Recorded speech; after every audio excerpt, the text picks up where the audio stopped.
why are you asking these questions? If I may ask you that counter question. Why are you asking these questions?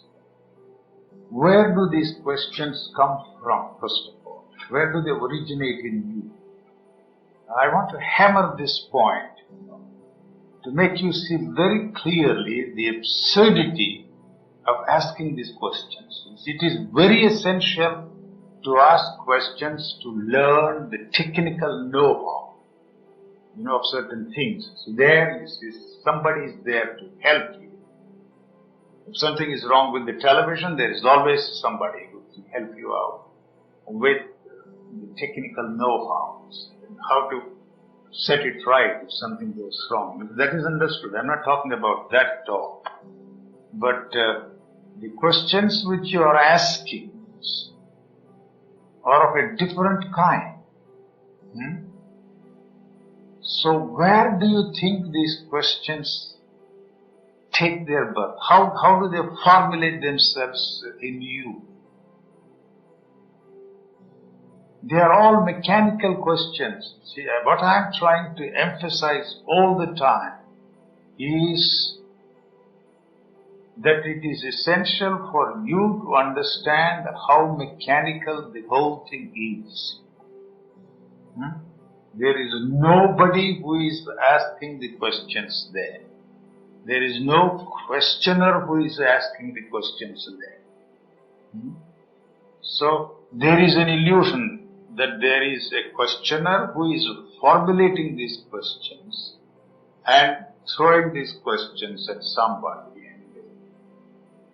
and expecting somebody to answer your questions. So the answers that you get really are not the answers, because the questions persist there. In spite of the answers you think that the other chap is giving, but the question is still there. So this answer which you think is the answer, satisfactory or otherwise, is really not the answer. If it were so, the question should go once and for all. Because all the questions are the variations of the same question. So what I am trying to say is that you already have the answer there. And all these questions are the questions that are not interested in getting any answers. So the answer, if there is any to that question, should destroy the answer you already have. So there is no questioner there. So if the answer goes along with the question, the questioner, non-existing questioner there also has to go. You see, I can make myself clear.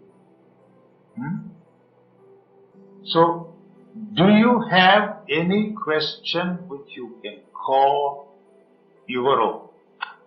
If you can come out with a question which you can call your own, a question that has never been asked before, then there is a meaning, see, in talking things over. Then you don't have to sit and ask anybody those questions, because such questions don't exist at all. A question which you can call your own, a question that has never been asked before. So all the answers are there for those questions, you see. So probably you don't realize that the questions which you are asking are born out of the answers you already have. So they are not your answers at all. The answers have been put in there. So why are you asking these questions? Why are you not satisfied with the answers that are already there? That is my question. Why? If you are satisfied, yes, it's all right. You say, I don't want any answers. But still, the question is there. Inside of you, whether you go and ask somebody or expect an answer from some wise man, it is still there. Why is it there? What happens if the question comes to an end? You come to an end. You are nothing but the answers. That's all that I'm saying.